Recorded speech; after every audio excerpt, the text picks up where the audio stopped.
Welcome back, and thank you for tuning in for our Inspired Empowerment podcast. Today's Wisdom Wednesday, and starting off, I'm Rosie. And I'm Caitlin. It's 2 over here. Va. And stay tuned for a giveaway at the end of the video. All right. And for today's topic, we are talking about Maslow's hierarchy of needs, but specifically level 3, which is love and belongingness. Ooh, love. And belongingness. Yeah, okay, can you rock a love song right now? There's not that type of love. Bruh. There's actually, we gotta actually understand that there's different type of love. But that's That's what people true. think about. What other love is there, Va? What are you talking about? Well, you Just for know, love. I did wrote a message on this but I want to. So let me just, when we talk about love, I just want to throw it out there. I'm not gonna go over it. Okay, this is actually what I was. This actually was I was gonna preach on Yeah. Valentine's, but we gotta think about the three. It's not a type of 3 level of love. There's eros love, philos love, and agape love.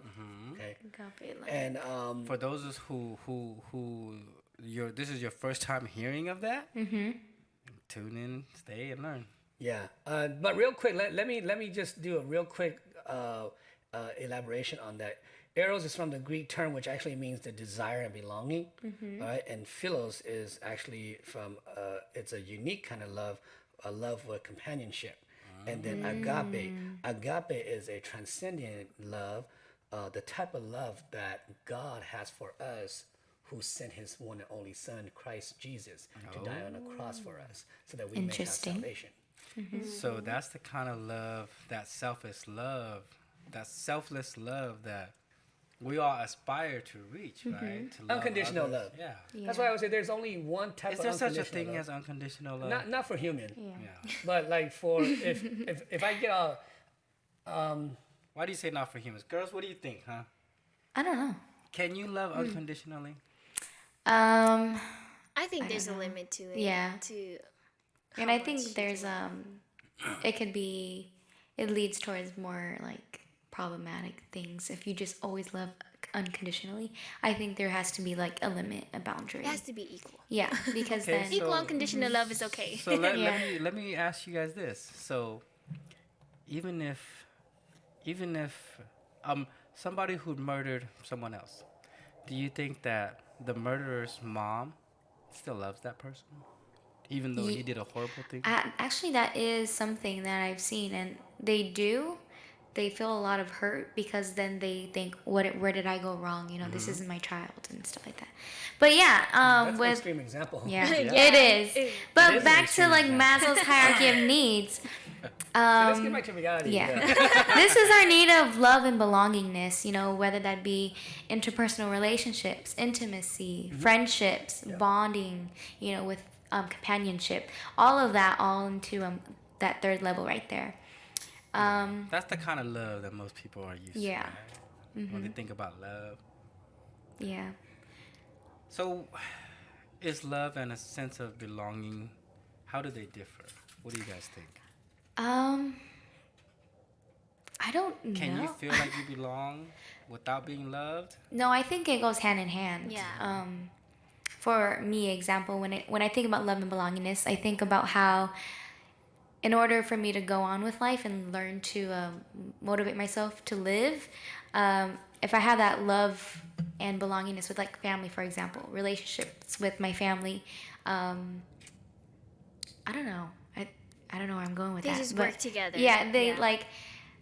Because then you feel a sense of belongingness with them because of the love, and like because of that you're able to move forward, and with that there's more positivity in things, and so your life isn't so negative. So I think that's why we need it, and why they go hand in hand. Yeah, and I can agree with you guys. I think that those two are kind of interwoven together. Because to feel belonged, you would have to kind of love somebody, right? Like if I didn't Yeah. love you guys wouldn't feel like it would be awkward to be here, right? There Yeah. would be no sense of belonging, and in a family dynamic, right? if there's no love as the nucleus of that family, can they stay a family? Because I've seen a lot of brothers who can't get along with each other. They don't see each other. Yep. Fathers and sons who don't talk to each other. Val, what do you think, Val? Can you love someone and not like them? Yes. I don't know. Yes. Give me an example, Caitlin. You say yes. Well, for example, I'm gonna get kind of personal here. I've had a family member who I love. I grew up with them. They mean so much to me, and it hurt me when they left. But the reason I say yes is because when I'm around that person, I feel like I'm walking on eggshells, and so I don't agree with their like mentality or the way they how they approach people or the way they handle things. So in that way, in that sense, I don't like them, but I still love them because of the memories and who they are when they're, I don't know. I mean, yeah, who they are, but there's things that you don't like about them. And also, I think there's just that mutual respect that people give to each other. I may not like you, but I respect you and I still have this love for you, I guess. Okay, so you correlate that with it's more of a respectful love. Yeah. Versus an actual sense of belonging love. Like it's cool. Like we're together, hanging out. Okay. What do you said you didn't know, Rosie. How? Elaborate on why you don't know. And there's nothing wrong. No right or wrong here. I don't know. I just never thought of that before. I always just thought that if you love someone, then obviously you'll like them. Yeah. But then after hearing Caitlin's explanation of why she thinks, Do you have an experience like that? I don't know. I can't think of any experiences on the top of my head. Yeah, I mean, I have people in my life that I love. But I don't necessarily like their behavior or their mentality. Yeah, but there if you you go. mess with them, oh yeah, you will feel my wrath. Yeah, they're like adults. Yeah. They're older than me. Probably like my father's generation or my grandfather's generation. Just saying. What about when it comes to kids? Can you not like a kid? There are times when you're just like, oh my God, like headache. stop, please. But I think Right. with kids, because they're so young and they're still learning, and You give them a pass and stuff? you give them a pass because it's like you're still learning. You're a kid. It's okay. Aren't we all still learning though, really? That is true. Yeah, that is No true. matter how old we get, I mean. Yeah, definitely. So I'm gonna throw a wrench at this Maslow tier 3 of love, right? Obviously, we are discussing Maslow for a reason. And why is it that this tier is important for us as we progress in our maturity and our mental maturity and the way we see things and the way we mentally process things? Why? What do you guys think? Why is it important? I'll take a first shot at that, Bob. There's no wrong answer. Oh yeah, no, Yeah. I know. To me, through my life experience, it's a self-reflection, really. When you talk about love, there's this old cliche: if you don't know how to love yourself, how for can you love others? And so I think that you have to truly be happy with yourself and love yourself, so that you know what love really is.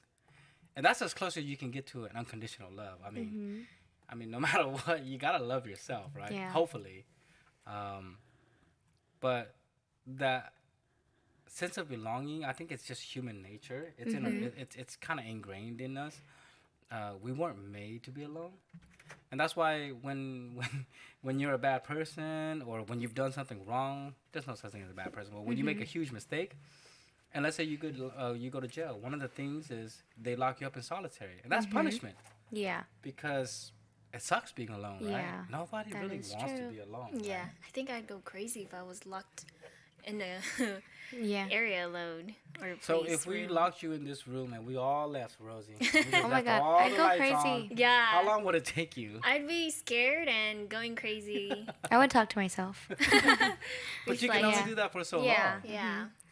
Yeah. And I think with love and belongingness, if you don't have it, I remember reading that, not having this leads to mental illnesses, anxiety, depression, suicide, so you need All it right. in Now order we're getting to, somewhere. yeah, I know, I was waiting for Caitlin to bring that up. in order to move on with your life. I mean, because I experienced it too. I think we all was, have. yeah, I think we Yeah. all in our do. own At least, degree, yeah. right? Yeah, So if you are feeling that way, listeners, don't worry. You're not alone. Don't think you are ever alone. Don't You think are that not you're alone. the only person that feels that way. My daughter has issues, and she goes through that every now and then too. And so, as a father, I want to love on her. I want to let her yeah. know she belongs. Be that support Yeah, system be that she support needs. system. And I think that's what belongingness means. We belong together.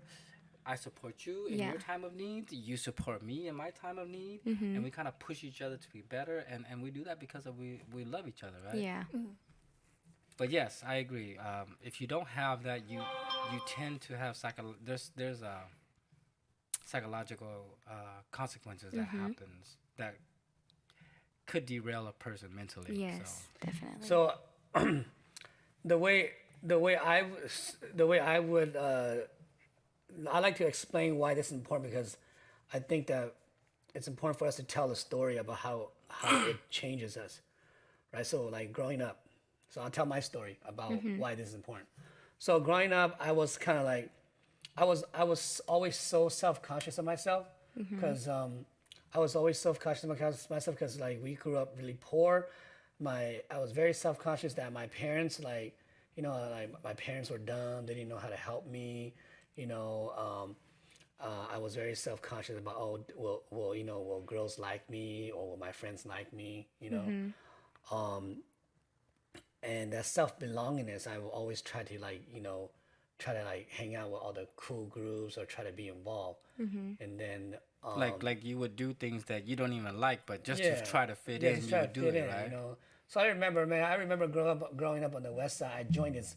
Me and my friends, we joined this gang. It's not really a gang, but it's called the Original Asian Gangster, the OAG. Right? It's a club, right? More like a club, right? like just to fit in. And then like I didn't know what I was doing, but and then like one time like I would like just try to impress other people. I wasn't just trying to impress girls. I was trying to impress guys and people I'm around. And I always by doing that, I wasn't always true to myself. Actually, I didn't really realize that until like in my mid-20s. Okay, just to let you guys know, like, I guess the whole thing about boys maturing slower than girls is true, because I didn't really start to realize these things until in my mid-20s, because I used to be pretty hot-headed, and Caitlin, if you like ask your mom or your aunt, and they know, they're gonna say, yeah, like, he was like a horrible kid, yeah. But go ahead. because I never crossed those lines growing up, I didn't become like a horrible person, because I tried to stay within those boundaries. And that's why my upbringing in martial art and belonging to martial art, belonging to a group, belonging to sports, it drew me away from that.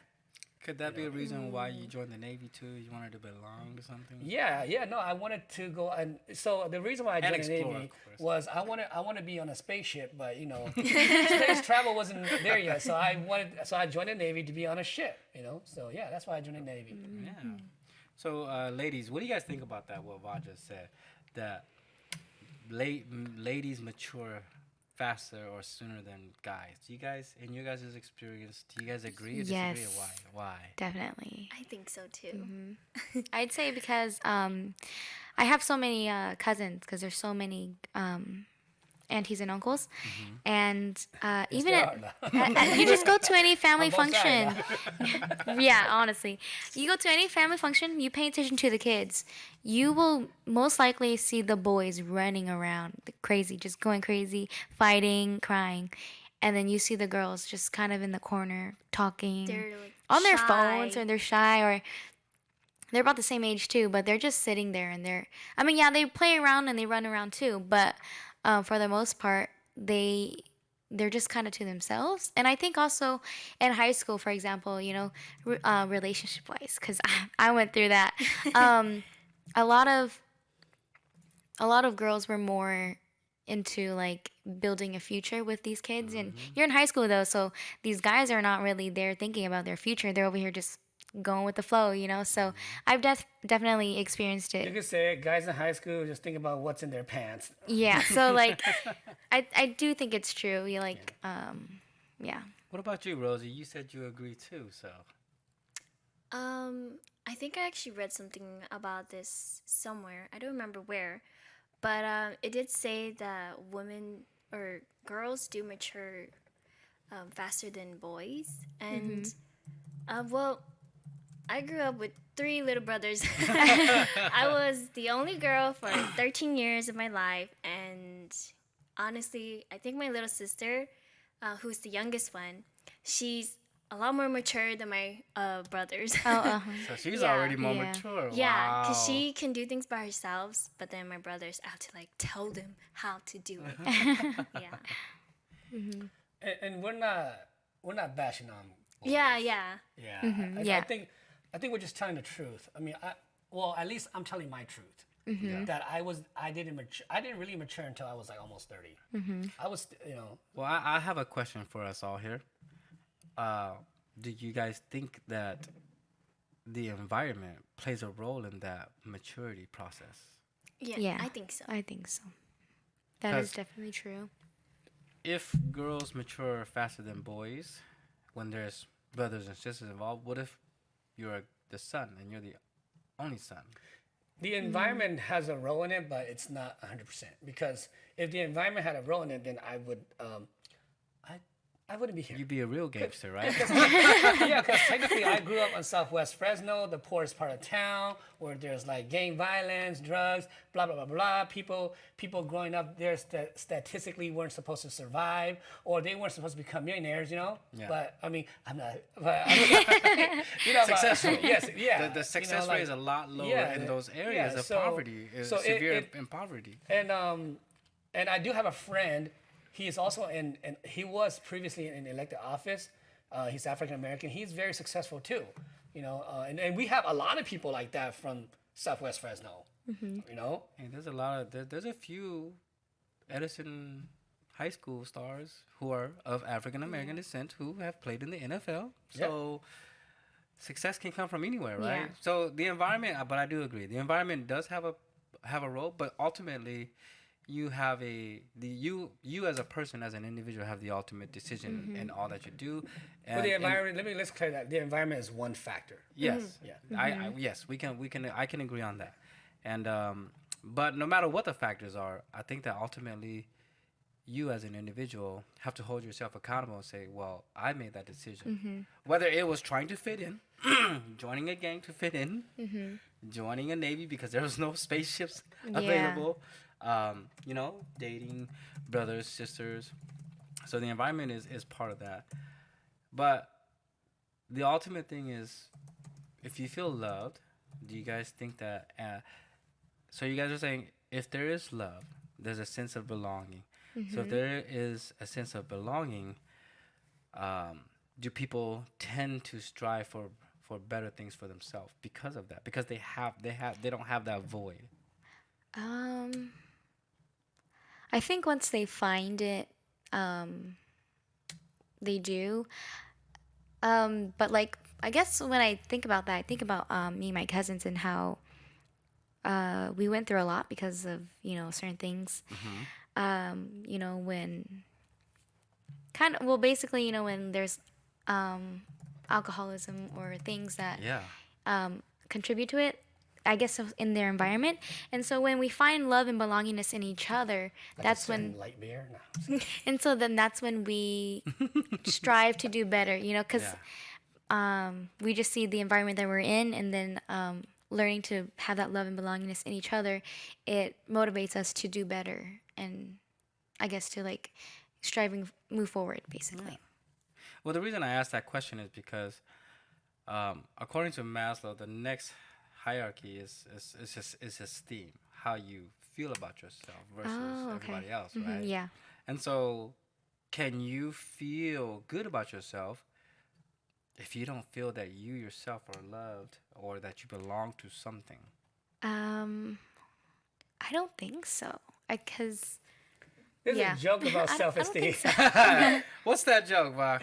I think it goes something to the effect, well, it's just self-esteem. How is it that other people can affect yourself? I'm just kidding. somebody said it. Some But that famous comedian. That is true though. You know, it's in a world, especially today, right, where social media is everything. People are more pretty lonely, much. more Yeah. depressed. The old saying goes, "Who cares what other people think about you? That's Ultimately, it's true. what you think of yourself, right?" But it's so hard in today's time, and I'm sure you ladies have gone through it. My kids go through it. I still go through it every now and then. You know, it's so hard to feel good about yourself when all you see is negativity around you. You know, like sometimes even if there is love there, like, do you really want to belong to? Like say if you were in a toxic relationship, right? That's still a form of love, right? But do you want to be in that? Do you want to belong to a part of that? That's true. Yep. And you know, what Val was talking about, right? Those three types of love. Val, what was the first one again? Eros. Eros. Eros. Yeah. Yeah. Like erotic. The word if it derives from the Greek word eros, to be the desired, according, you know. Yeah. That's all I remember is the first one, because that is love and belonging. It's a human that love. desire It's to a want to human be love. something. Like, you know, it's only human for us to want to be desired, want to be praised, want to belong. And that's why it goes back to what I said is that this is just my opinion. People have to agree with me that there's no such thing as unconditional love for humans. There isn't. Because that's just my take on it. You know, there's no such thing. Yeah, I agree. There are like what Rosie Limitations. said. There's a line. Yeah. Like eventually you draw the line, right? You know, I It's kind of like saying that we do not have any sins. yeah, When sinful thoughts, sinful nature, the mere thoughts of sin is sin. yeah, You know? that's true. That is true. Wise words from a wise man. So love and belonging is the third stage in Maslow's hierarchy of needs. There's a lot more to it, but we will keep it at this. If you guys have any comments, questions, concerns, go ahead and type them down there. Don't forget, like this video if we've brought you some sort of value, and don't forget to subscribe. We are trying to do cool things like this to keep you guys entertained and to also inspire and empower you here on the Inspired Empowerment Podcast. So go ahead, drop us a link, give us a thumbs up, a thumbs down, tell us why you like it, why you didn't like it, tell us what we could do better so that, you know, we can do better. I'm always open to criticism. All right, Rosie, did you want to tell us about our giveaway? Ooh, we have a giveaway. Ooh. Yay. We have another giveaway. And Where's that? Where's that? that Let me is. bring it up. Yeah, we did it. LT, can you bring it in, Yeah. LT? Yes. All So right. go ahead, Rosie. Well, it's a two-way dash cam that we will be giving away once we reached 1,000 subscribers. We're not far off, guys. We only need a couple hundred Almost more. there. Oh. So Almost. here's how this works. Okay. This is just one of the many prizes that we will be giving away. Yes. So we are going to start a trend with our IEG podcast. Okay. So we are going to be announcing random gifts as we go. And when we hit 1,000 subscribers, we will be giving away all those gifts. Okay. So we don't know how many gifts we're going to be giving out. We We're may just be giving bringing out one whatever. gift. We may be giving out 10 gifts, right? But by the time we hit 1,000 subscribers, we will start putting gifts here on this table, and then everyone who subscribed, when we hit Has a chance to when win. we hit 1,000, you have a chance to win. We'll do that spinning wheel thingy that they did. I'm sure the girls could come up with other ways too. They'll come up with creative ways. But yeah, we want to keep it fun. So go ahead and we show want to keep that. it entertaining, and help us by liking this video and subscribing to our channel, guys. A little ASMR for you guys. Dashboard. Cool. That's cool. brand new out of the box. Yeah, that's a cool dash cam This is because really there's two nice. ways. So you can actually see what the camera is shooting. You see what's behind you and what's in front of you. Yep. Yeah, that's awesome. Especially if you do ride share or if you're in the gig economy. All right, before we sign out, we just want to say again a congratulations to our last week winner of the AirPod giveaway, Anastasia Vang. Woo! Hopefully by now you've gotten it in the mail, but yeah. All right, thank you for watching, you guys. See you soon. See you guys.